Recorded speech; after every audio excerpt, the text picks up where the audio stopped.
Hey guys, welcome back to our podcast, Sunroom Sisters. Episode number 5. 5. Episode number 5. We skipped a few We had weeks. events going on. We had events going on, namely a wedding. Yep. We went to a wedding. Congratulations to Katie and Tristan. Yes. We love you both very much. And we were honored to watch your big day. And we had a fucking blast. No, it was a great Yeah. weekend. Even my parents were like, yeah, that was like a really fun weekend. Mm-hmm. Best weekend we've had in a long time. It was a blast. And it was the first wedding that I'd been to where I could like genuinely enjoy myself as an adult and really appreciate what was going on and what was happening, and also drink a little bit because why not? And have some fun. Have some fun. So we drove down on Friday after work, and that night, I don't think either of us expected what that night turned into. Yeah. Truthfully, like, truth be told, I don't think either of us really were expecting to, Yeah. Everyone got wasted. like, But like everyone, it was like the bachelor Yeah. night, you know. Yeah. It was a fun time. We were like bar hopping. We were at like a speakeasy. It was super cutesy and super fun. It was. It was. Like, I think, like, the original plan was we were supposed to have, like, girls' bachelorette, and then the guys did their own thing, but I think the guys' plan fell through, so then they ended up joining us, and, so we were in this small town called Bainbridge. Love it. It's, like, picturesque, Hallmark. I love going there. It's, like, my favorite little town, and we were walking around the town square, going to different bars, going to different restaurants, and we found our way into what used to be the Dam Bar, and it is now Nick's Bar. And I think that's kind of where everything gets a little bit blurry for, I want to say, all of us. Yeah, all of us for All of sure. us It was combined. so funny. It was great. It was a great fucking It was time. great. It was a great time. I neted that. I think I needed to, like, let loose a little bit. The bartenders were bartending. They were bartending. I think that's why I went blurry for everybody right there, because I don't know what They were just simply doing their job. right, but like every But, drink they like, made was strong. Yeah. And they knew what they were doing. Mm-hmm. They knew what they were doing. They gave us extra olives for our dirty martinis. Yes. And I I think it was around the second dirty martini where things perhaps got a little hazy. Right. I don't even know how many I had. Don't tell me. No, we were sharing them. Yeah. But you were sipping also another drink, and I think that's what kind of like tipped you over the edge. But it was a great fucking night. Yeah. It was a great night, great people, great crowd, great drinks. If you're ever in oh my god, I can't Bainbridge, Georgia. talk. Bainbridge, Georgia. Go to the little town center. Go get a little drinky drink, Super okay? cute. Go to the post office. Go have a classy little drink, and then walk your sweet ass down to the fucking Nick's Bar and go get dirty. Go get a little grimy, because that's what Yeah. we fucking did. Yeah. Yeah. It's But like in the those- classiest way possible, of course. Right. You know? In like a cunty Kesha way. Yes. You know? Yes. Yeah. Back door cracked. We don't need a key. That was literally us that night. Dance. Do. Mm-hmm. Yeah. Mm-hmm. It was amazing. Mhm, And it was like, okay, I think it was my first time there also where I didn't have to worry about a fake ID. Like, I was like, yeah. Same. Oh, you want to same. see my ID? Okay, baby, I got Same. you. We got pictures of us walking into the bar, like the yeah. bouncer checking our Yeah, IDs. it was literally cute. you know, like the end credit of Hangover where they're showing the pictures from the night before. That was us seeing all the pictures from that night and us showing our IDs to the bouncer, like with smug like faces, like, yeah, bitch, we can fucking get in. You know, like, Yeah. no problem, no problemo. We got Yeah. in, easy as pie. I loved it. I fucking loved it. And for it's not like a hole in the wall. It's not. It's a pretty well kept place in my opinion. But for a place where you wouldn't expect to get a dirty martini, it was fucking fabulous. Yeah. It was fabulous. I think. Very, very fabulous. Yeah, it's like in the movies when you see like the older people go to like a kind of like a dingy bar, but like in the best way. Yes. Like a biker bar. Yes, a biker, like a bar. biker bar. That's what it is. That's really what it is. I didn't know how to describe it. No, that's literally the best way to describe it. It's like a biker bar, in our opinion. Yeah. I don't know. We don't live there, so we don't know like the kind of crowd that really goes in there. But like, there was pool. There's pool. There were darts. I was playing darts. I'm pretty good at it. And then the next day, the next day I woke up at 6 a.m. I was sleeping next to Adia, which she was like basically the impromptu maid of honor. So she had a lot of responsibilities, and she took it in stride, baby. She got that shit done. Like the wedding was the next day. So the wedding was the next day. We were involved. We were very involved in the wedding, which I loved. Me too. I loved the fact that we were involved. And that we had a little part in helping the bride get ready. That was very like special to me. Very, very special. It was my cousin. Tristan was my cousin. He was getting married. So I don't know. It was just so like. And obviously, like, neither of us expected or knew that we were going to be a part of like the whole like getting ready process. But the fact that we were just made it even more like so special and like. And just, I've never been behind the scenes, so it was cool to be behind the scenes and be like, whatever you need. Yeah, and I had to drive Nikki's big-ass Jeep through the little-ass town to get some shit. I was like, why is Rena taking so long? And then what did you say? You were like... I was getting lost. This town has so many, like, turns. Like, every 5 seconds there's a turn. So the map is like, turn. And I was like, bitch, where? Like, there's 5 turns right in the same spot. So I was getting lost. Yeah, it is one of those towns, like, it's such a small town. It's such a small town center. But, like, there's so many, like, different like back alleys that it like tells you to take. So I was like, why the fuck is she taking so long? And then she got back and I was like, oh, okay, it's because this town is like a fucking maze. It's literally like a maze. It's literally a fucking maze. And the speed limit is like -5. So like it takes you 1 hour to get from point A to point B, which is like 0.3 mile. Yeah. So it's right down the road. Yeah.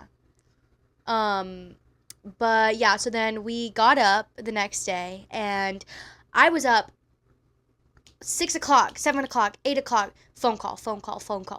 Adia's phone would not stop ringing.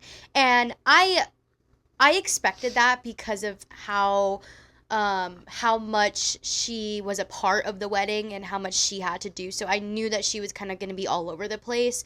But like sleeping next to her and then waking up after going to sleep, we went to sleep at 4 a.m., mind you. We woke up, first phone call, 6 a.m., second phone call, 7, 8, 9. Finally, we woke up, I turned to her and I was like, I need food, I need sustenance, I need something. So we got up, went and got food, and then I went and I picked up Rena because somehow we ended up at 2 different places that night. She ended up sleeping in one Airbnb, I slept at another, don't know. Don't even want to think about how that happened. So then got Rena, and then we went and we helped Katie get ready for her big day, and she looked stunning. Yeah, it was gorgeous. She was like a little Russian doll, beautiful. The pictures were, oh my gosh, amazing. Her dress was so pretty, everything. Everything was perfect. Everything. And it was just like, like I'm like tearing up thinking about it. Like it was just it was kind of surreal because I think we kind of go throughout life, like even being as old as we are now, which is like a normal age for people to get married, it's still a shock when I see people It still our feels age. like people are teenagers and getting married. So I'm like, yo, what? You're getting married? And I'm like, oh, we're old enough to do that. Yeah, like, oh, wait, well, hold up, I it's mean, normal. me and you, we're still very young. But like people that are even a couple years older than us would be like, what, 25 something? So that's like a good age to get married. Yeah, because in my mind, we're still in high school. Same. We haven't even graduated high school yet. You've seen those like memes of like, oh, I'm a like 28-year-old teen mom. Yes. Yeah, yes. That's how it feels. And like I love that too because it just shows that like people don't want to let go of that childlike spirit, which I think is so important in life, to hold on to that for as long as you can, because when people just let go of that and they become just like these like robots and just like shell of people because they lost that childlike spirit. And it's so nice to see that people still have that and people still are like, damn, I'm still a kid on the inside, like I still, like I still want to frolic. Like, I don't want to have to go to work, or I don't want to Yeah. get married. I don't want to have kids. Like, just, like, be free, you know? But it was definitely like, holy shit, like, I know these two people. I've known them for a long time, and they're close to my age, and they're getting married. So then I kind of, like, sat back, and I was like, wait a fucking minute. Does that mean I have to get married? Does that mean I have to get married soon? Like, Oh my God. I don't know. But I have been having this feeling, and Rena can attest to this. Like, recently I'm like, I need to get married soon. I need to get married soon. Not for me, but for my grandparents. Like, I want them to be alive when I get married, and I want them to be there, and I want them to see me walk down the aisle. That is, like, my one wish for my wedding, is to have my grandparents there. And I'm like, I need to do it soon. I need to do it soon, like tomorrow, actually, preferably. So, yeah. What about you? I have enough people in my family to where my grandparents will see people get married. I don't need to get married anytime That's true. soon. That's I true. don't want to get married anytime soon. I have my thoughts on it. I just like, I don't know. Sometimes I'll be like, oh, I feel like it's unrealistic, but then I'll be like, look at certain cases.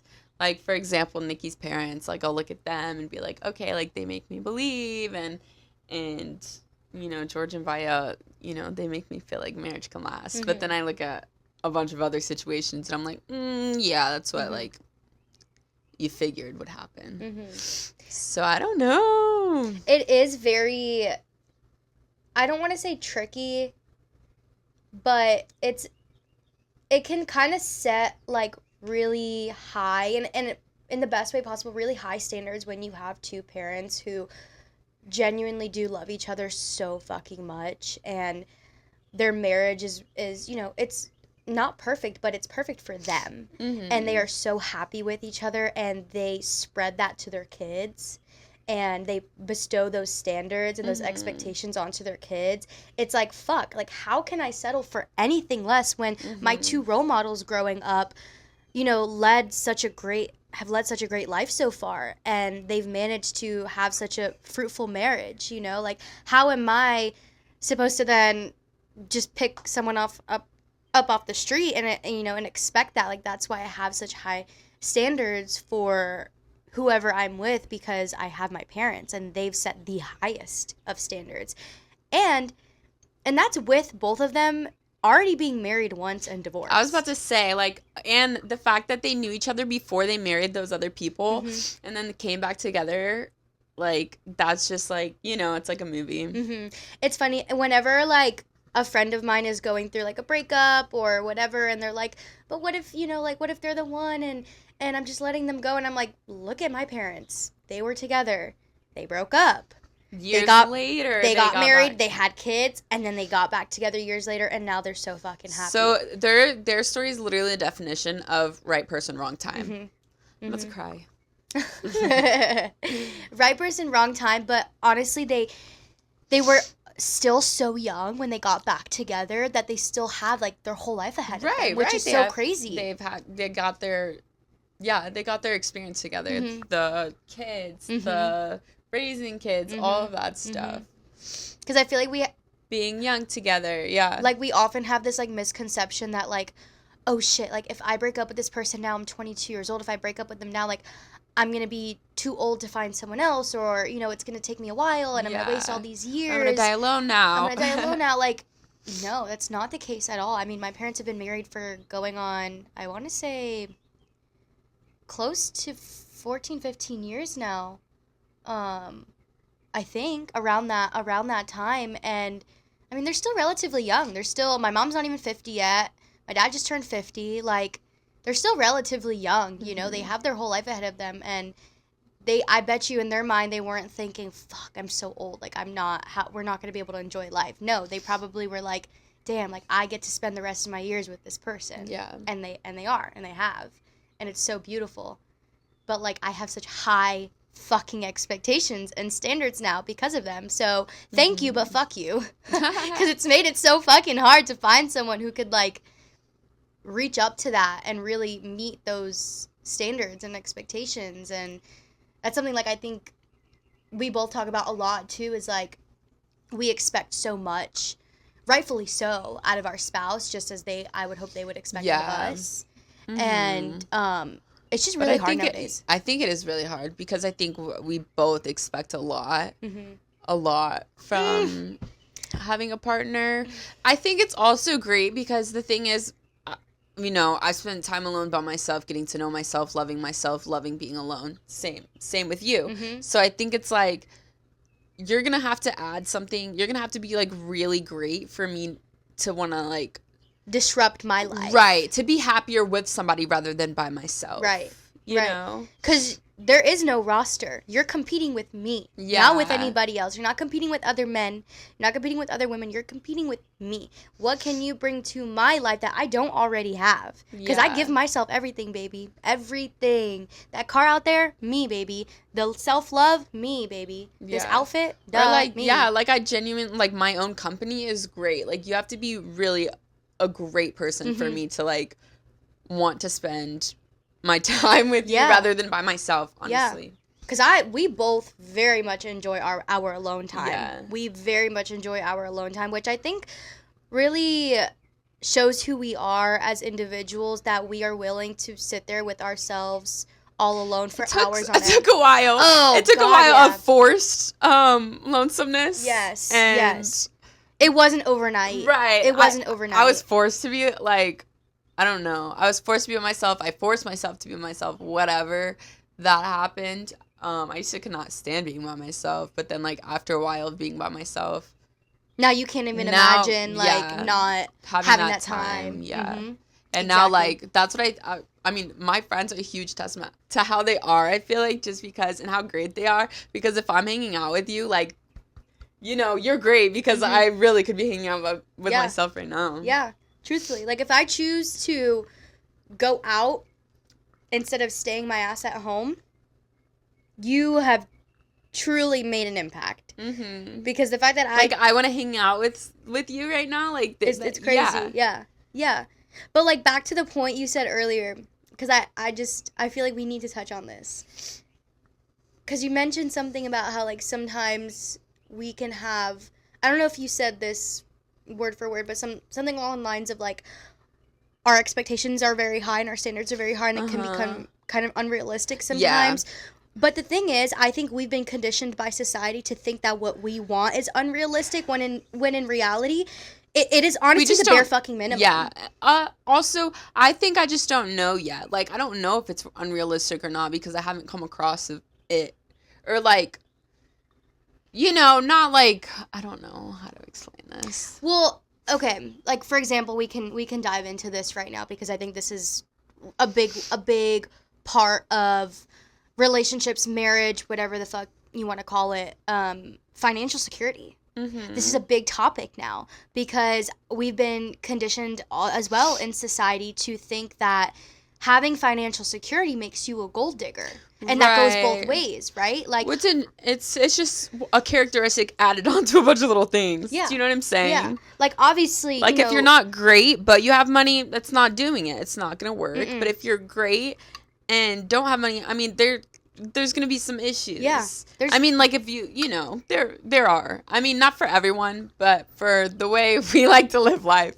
Yeah. And I mean, you've seen there's been instances, and like obviously I can't name, you know, specific examples, but I know this is a thing where, you know, financial obligations and financial insecurity causes a strain within relationships, and it causes you to resent that person. And I don't want to live my life that way. I want to, you know, bring something to the table, as well as having my spouse bring something to the table. You know, I know what I bring to the table. What do you bring? You know, what's going to happen when later down the line we decide to have kids and, you know, you're still working a minimum wage job, and so that means I have to go to work too. What's going to happen to those kids? Are we going to afford to take them to daycare?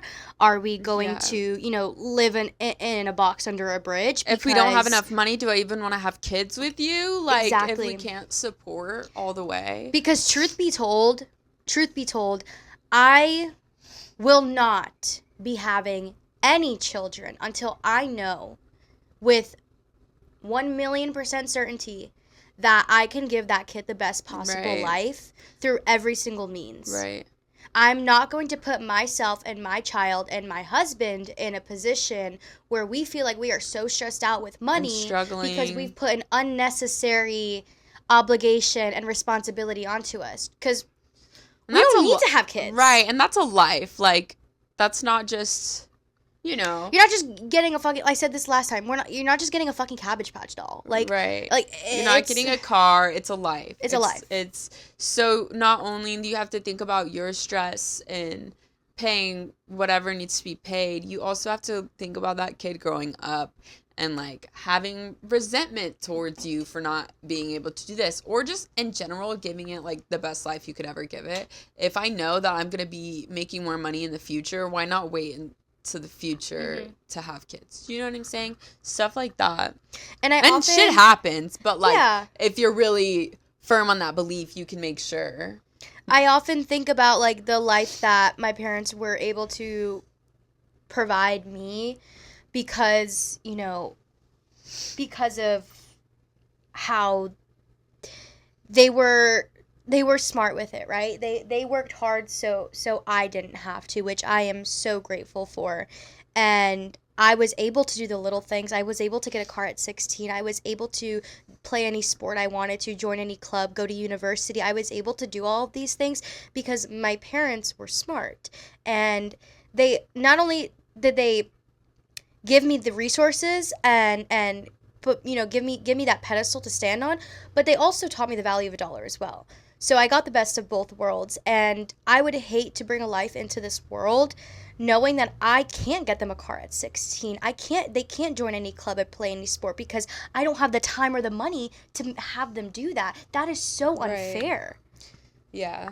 That is so unfair. And it's very like I think sometimes people nowadays like think having a kid is like, oh, la-di-da-di-da, like I'm just having a kid. Look at how much it costs to fucking have a kid. It's like $200K a year. Yeah.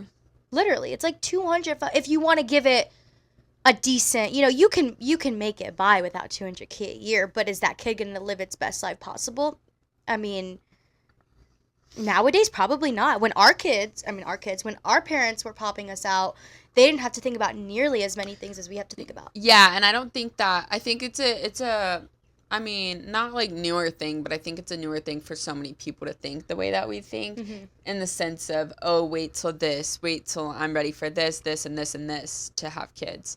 Before, it was just like the motions of life. That's what you do next. And that's how a lot of people are, and I get it. It's ingrained in us.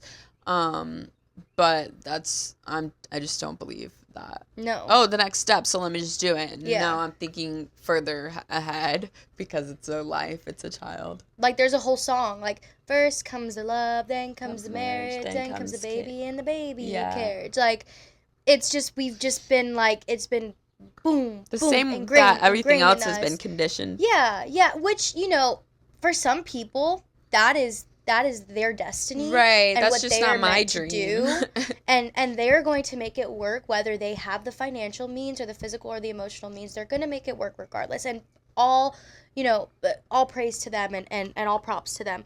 But me personally, I know myself, and I know that I wouldn't be able to live with myself if I brought a kid into this world knowing that I was not going to be able to give them the life that they deserve. And that doesn't mean I'm taking them on, you know, mega yachts and flying them out every month. No, that just means that they can have the little things. They can have their mom there at their recital because she doesn't have to work. They can have their dad there because he has financial freedom. And you can teach kids how to appreciate things and how to be grateful and how to not be what you would call a spoiled brat or whatever like that.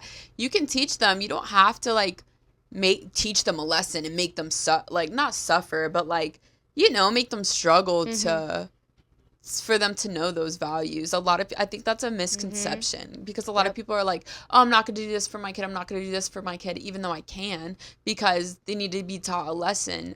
But in general, like, there's different ways of teaching it. Like, yeah, don't give your kid every single little thing they say that they want.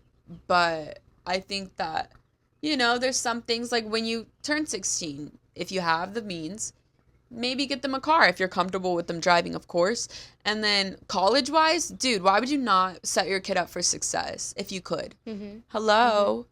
Like, that's beyond me. Like, that whole thing I don't understand. Like, if you obviously have the means, have more than enough to spare and send your kid to college, why would you not pay for your kid's college?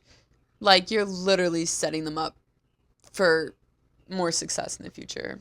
I agree with you 100%. I see a lot of parents nowadays, and they think because they struggled growing up, their kids then have to struggle so they can learn the same lessons. Right. That is not the fucking case. And if you think that way, you need to just do some realize that's reevaluating. you're not breaking the cycle. You're not breaking the pattern from your generations and the generations before you. You're not supposed to teach your kid the same thing. These are my beliefs. I don't think anyone should think that their kid's supposed to end up exactly how they did. You're always supposed to try better. Yes. Your kids are gonna end up better than you, and you're supposed to end up better than your parents. You know, Exactly. the line goes down. So why would you enforce the same things that were enforced on you, and just because they were enforced on you, you know? It almost feels like it comes from a place of, like, resentment for that kid, because you know that kid can have a great life, but you're like, damn, I didn't have that opportunity, so why the fuck should they? Which is why I always say, or I've been saying recently, like, you need to think about things before you have a fucking kid. You need to heal yourself. Because these emotions will come up and you're not even sure. You don't even know it's there until it happens. And then all of a sudden, it's time for your kid, you know, to get something and that you didn't have when you were younger. You couldn't get when you were younger. And all of a sudden you're saying, no, you can't because X, Y, and Z.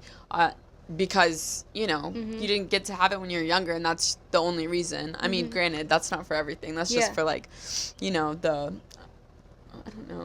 Like, I can't even imagine having a kid and looking it in the eye and saying, I'm not paying for your college because I didn't get my college paid for, so I'm not paying for yours. So you want your kid to struggle. Like, you have the option. Should my kid struggle or should my kid not struggle? Yep, let my kid struggle. Why? Dude, it's because if people do that, either it's resentment or they think they're teaching their kid a lesson, but I promise you there's other ways to go about teaching your kid a lesson. I mean, we're not parents, so obviously we haven't been there, but I think coming from like a more like, I don't know, our age, our generation, like noticing things like that more. I think we can notice things like that more. But I think us not being parents gives us an outside in a different perspective than a lot of people who maybe are parents or are, you know, wanting to become parents or are going through, you know, pregnancies right now. It gives you know, us a different point of view, because we can look at it from an outsider and be like, okay, well, let me think about this, right? I'm still in college. I still live in a dorm. Why do I need to be getting married right now and having a kid? Truthfully. And if that's your path and if that's what you decide to do, good for you. Good for you, but that's not for me. As long as you're happy. For me. What business do I fucking have getting married while I still live in my fucking college dorm and popping out a kid? I'm sorry, Brother. what? Even after that, when I'm still in my first year of my career and I'm still figuring out my life and I'm still, you know, trying to figure shit out, like, right. What genuinely, for me, I have no business doing that. I'm a free bird, baby. I'm a free fucking bird. I like to hop from thing to thing to thing to thing to thing. Nothing can hold me down. It's like, and I don't need a baby on my hip holding me fucking down. Or it's like, if I can't have the wedding that I want, if I can't have the engagement party that I want, if I can't, you know, do these things that, you know, girls have dreamed of doing since they were younger, why wouldn't I just wait so that I could have those things? Do you know what I'm saying? Yeah. A lot of people get married so fast and they don't have the wedding of their dreams. But, I mean, a lot of people also don't necessarily have a wedding of their dreams. Yeah. They're just like, whatever, I want to marry this person. That's great. This is just me. Like, if I'm going to have a wedding, I'm going to have a wedding. Yeah. Because I don't even know if I want to have a wedding in the first place. Yeah. But if I do, it's going to be good. I was just going to say, like, us too, like, we are very, like, we want things how we want things. And especially when it comes to such a big day like that. And I don't give a fuck, honestly, if I sound materialistic, surface level. Bruh. You can shove it. You can shove it. I want a big bash. I want a week-long affair. I want fireworks. I want a 17-tier cake. I want 1 million people there, okay? Is that so fucking... Is that, like people think of, like, you're crazy for thinking that. You're so unrealistic. I don't give a fuck. I will wait till I'm 50 if that means I can have all of that. I don't care. I don't care. I don't care. I don't care. Yeah. I want my kids to live the best fucking life. I want my kids to live I want them to be well traveled. I want them to be well read. I want them to know different languages and play different sports and ride horses. I want them to do all of these things. And if I have to wait till I'm fucking 45 to have that, so fucking be it. Because I'm not doing it right now. It's not possible for me right now. So why the fuck would I do that? Like, no, I agree. It's definitely all about, like, personal standards. But me and you have the same standards on that. I've literally... Because, I mean, we have, you know, there's so many people around us who, like, are in situations that don't necessarily meet our standards when we look at it. But they have, like, great lives. They're great parents. They're great marriages, you know, great weddings, all this stuff. But,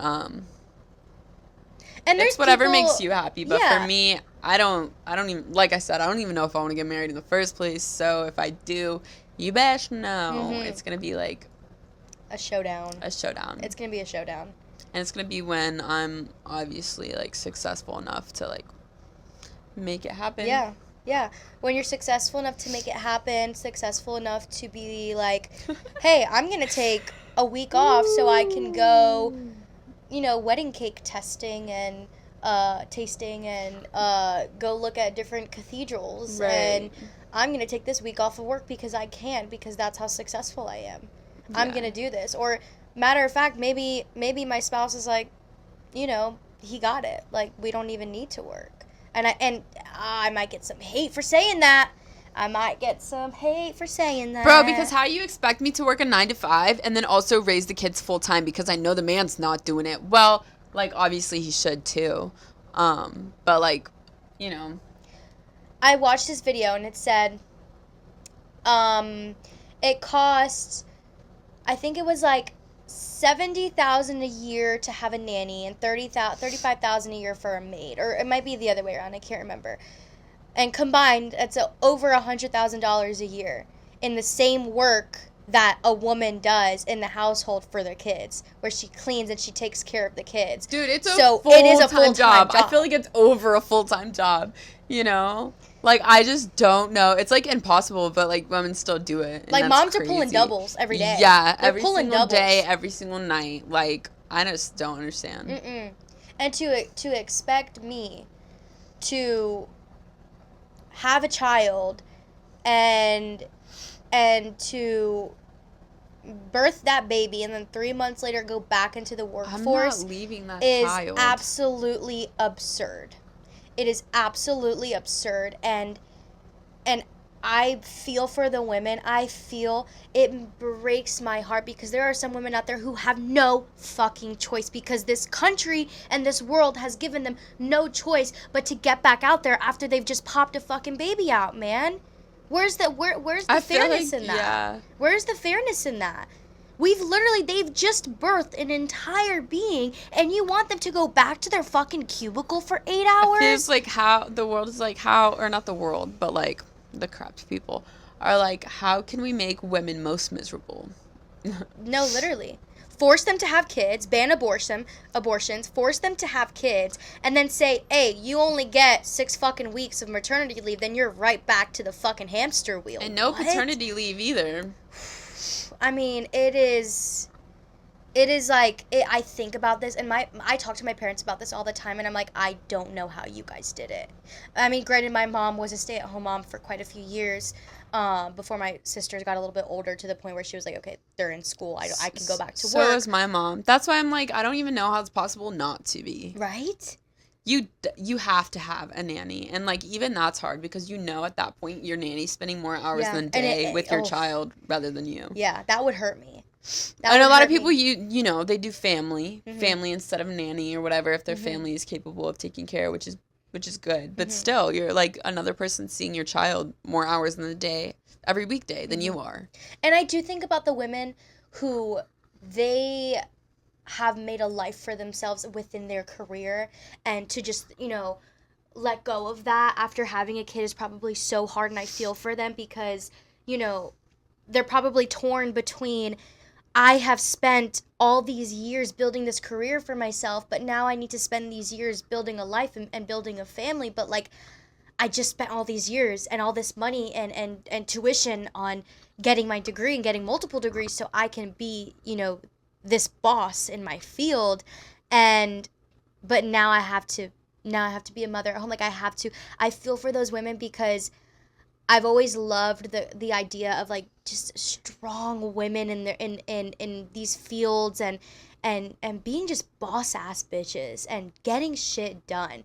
And like I feel for them because they probably are thinking like, damn, like I don't want to let go of this, but I feel like I have to. But sometimes maybe they're even like, okay, well, I have no choice. Like, I can't leave this job. Right. I have to go back to work. So then they're feeling also the other side of, like, I'm not getting able to spend these fundamental, hours, precious hours and days with my kid.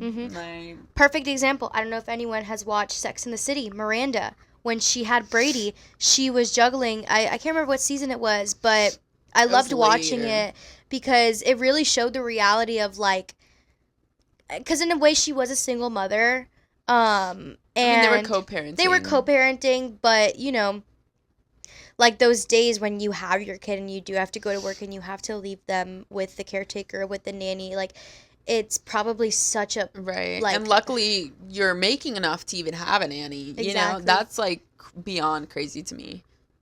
Exactly. Yeah. Like women in those situations who, they're co-parenting and they have no choice because it's not like their baby daddy is like giving them money, so they have to make their own money. They still have to go to work and also, take care of their kid. Like, it's just, there's so much to think about. And Rita and I were talking about this the other day. Like, we love our parents. We love our parents wholeheartedly. Yes. But sometimes when I think about it, I feel like they didn't really think like deep into having a kid. Right, too far into the future. Too far. They were just like, yeah, fuck Which it. is fine. Like that's what like we were saying, the next step. Everyone like back then and even now people still do that. Like that's just the next step in life, so that's what you're gonna do, right? And you'll figure it out. But that's just that sounds exhausting, just figuring it out. Like, that sounds so scary for me and my future kid. Especially so I don't want to have to just figure it out. Yeah, no, especially with the state of the world right now and the state of our country. Like, I don't think I want to even consider bringing a kid into the world right now. With it being the way that it is. Things settle down a bit and get a bit better, hopefully. That would be really unfair to the kid. Really unfair to the kid. Right, depending on what, your financial status looks like and, all of that. It's really, really scary. It's really scary. And even going back to, like, just, like, the basics of, like, just having a kid and, like, pushing a kid out and going to the... And, like... that sounds awful. Sounds really scary. I don't want to do it. Really, really scary. And can we talk about the fucking hospital bills, man? Oh my god. Can we talk about the hospital bills? I mean, calm the fuck on, I've been seeing bro. TikToks and I'm like, okay, I got my hospital bill back from giving birth. Let's see what it is. $300,000. Yeah. What? After I just birthed a kid for 8 hours, you want me to pay you 6 figures? Right. Fucking excuse me?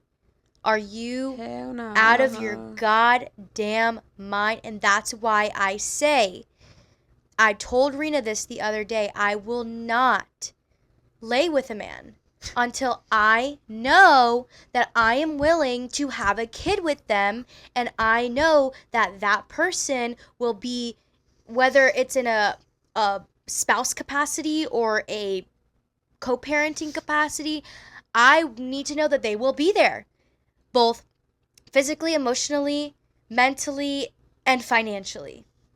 Because, sorry, I'm not doing that. I'm not doing that. I am not taking on a 6-figure fucking bill for a bum. Sorry.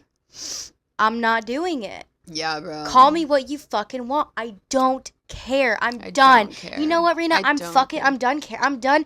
Like, I feel like I'm, like, recently, like, I'm just, like, walking on fucking eggshells around people. And men are insecure, bro. Like, that's why, like, their standards are unrealistic. Oh, book standards are unrealistic. How about you man the fuck up and actually, like, be that person? If you don't want to, that's fine. But don't sit here and complain that people's standards are unrealistic. What did Kesha say? Grow a pair. Yeah. Grow a fucking pair. And, sorry, everyone wants to be girls now. Like, we're girly girls. We get to be girls. You know what I'm saying?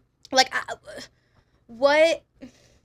I'm Split the bill, so you want to be a girl now. No. Sorry. Not doing That's really controversial, but I just, like, you know, there is masculinity. Like, that's a thing. And, like, that's what we were talking about also. People get men get masculinity confused.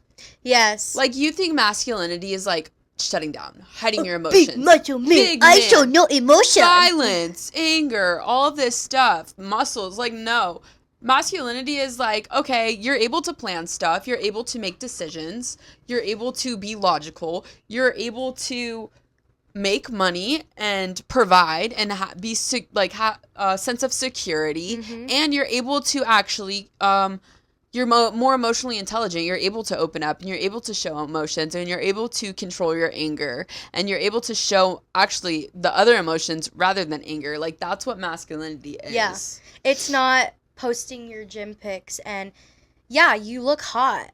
But I'm more worried about what's in your brain, what's in your heart, and what's in your wallet. I don't give a flying mother effing fuck how many fucking abs you have, bro. I don't care. Truth be fucking told, I don't care. No, I care. Like, take care of yourself.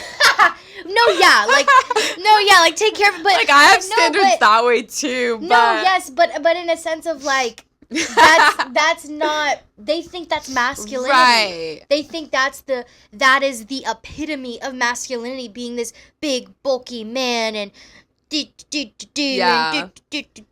Let me see what your room looks like. What kind of fucking bed frame do you have? Do you have a bed frame? Are you using 3-in-1 Head and Shoulders?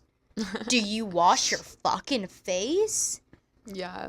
What's your fucking credit score? Sorry, because mine's fucking great. What's yours? Intelligence. I'm not gonna procreate with someone who's has a 300 credit score.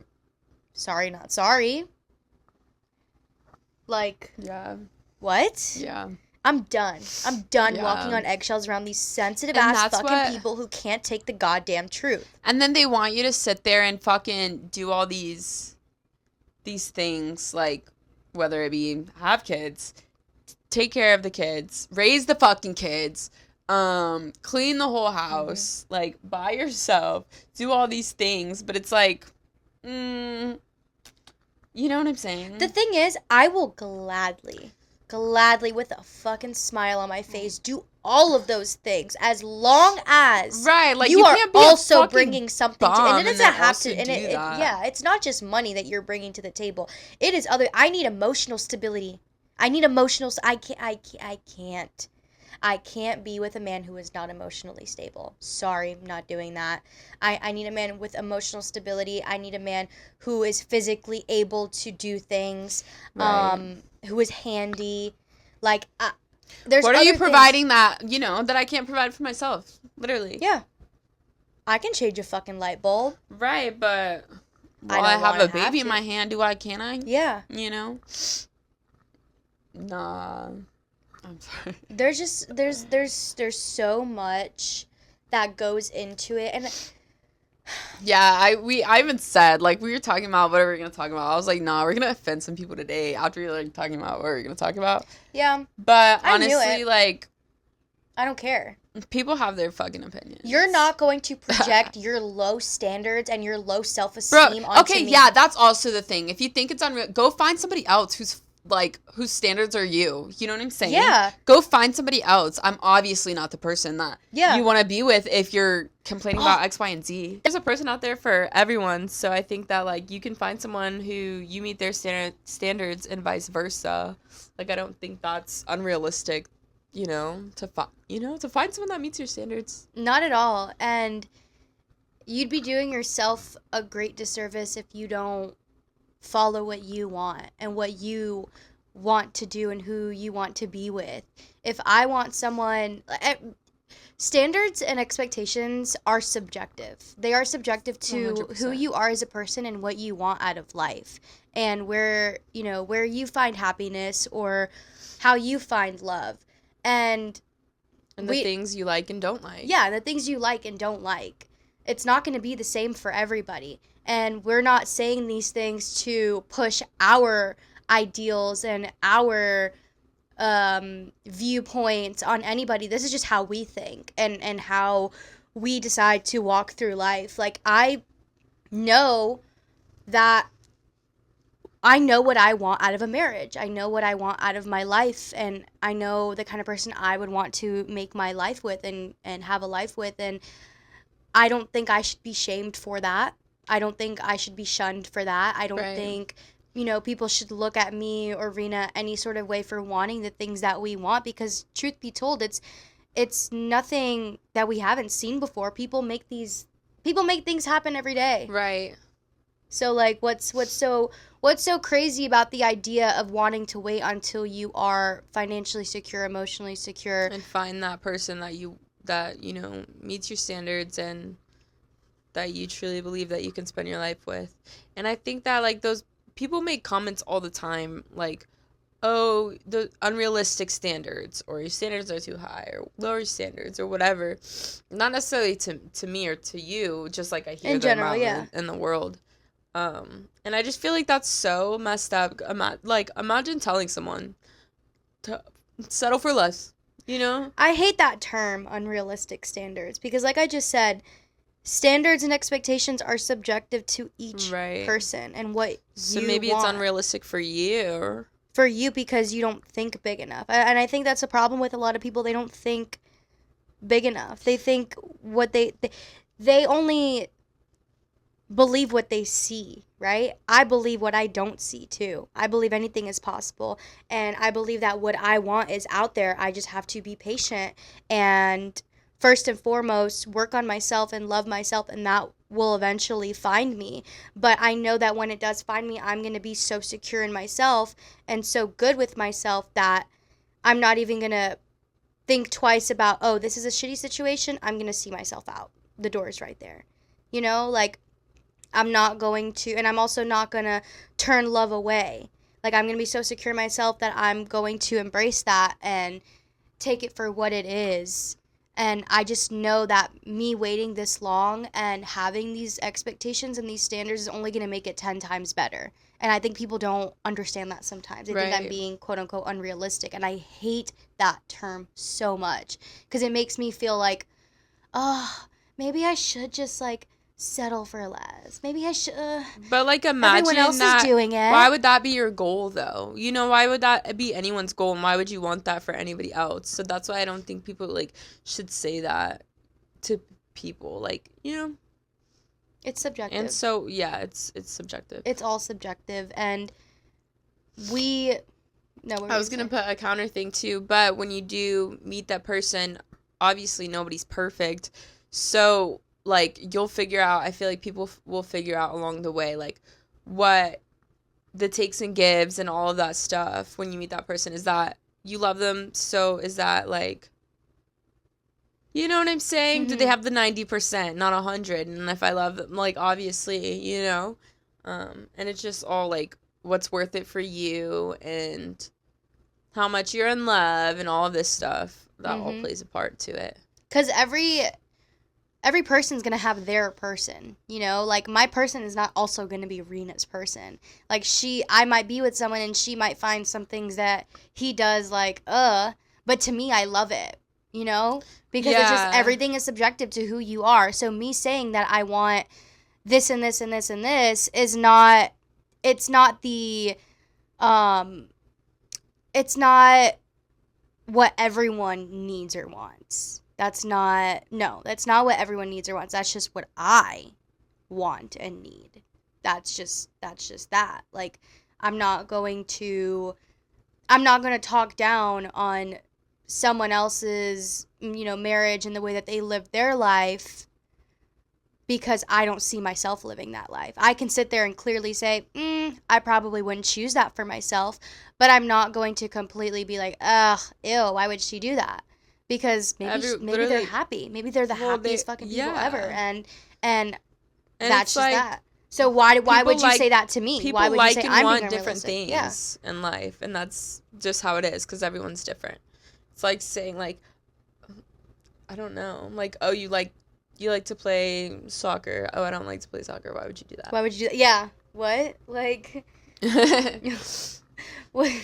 Like, is like, that a good analogy? It is because it sets things into perspective. Like, people want what they want. Like, you can't shame people for wanting what they want. Like, they enjoy what they enjoy and all of those. And if you can't give a person what they want and need, then go find someone. Right. There's someone who will wants take the things what you can that give. You want. Yeah.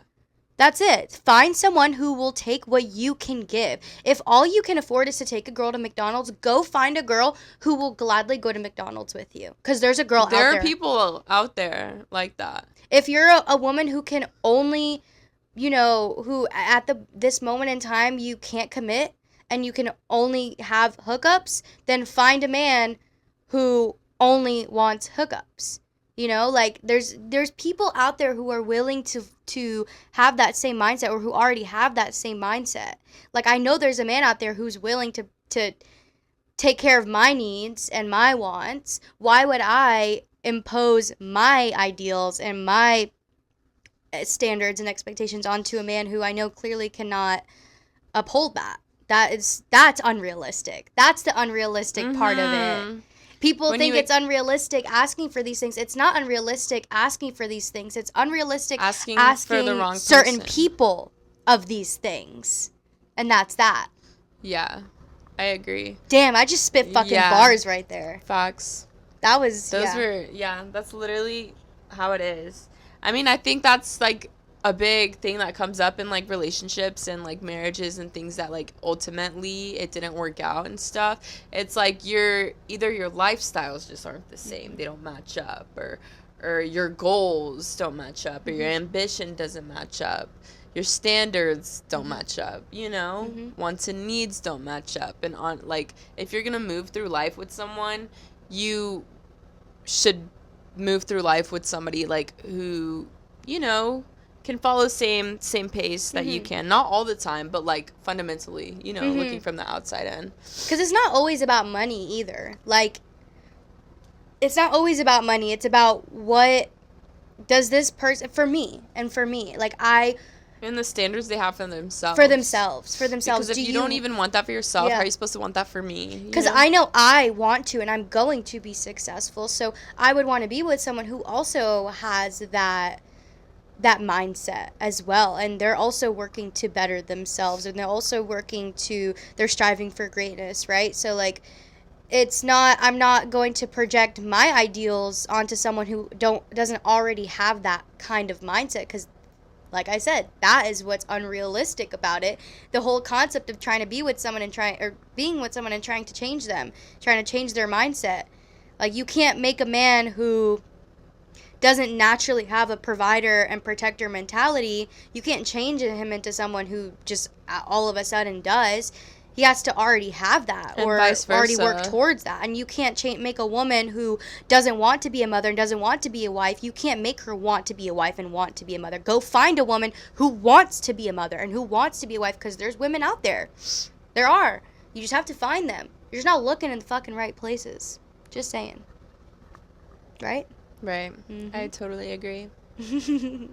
I love it. We just agree with each other, and that's but we also disagree on things. But we also agree but on I think that, like, mindset wise and, like, goals wise, we definitely agree. And I think that's why we can also talk to each other. Because we're like, oh my God, yeah. Yes. Like, oh my God. Yeah.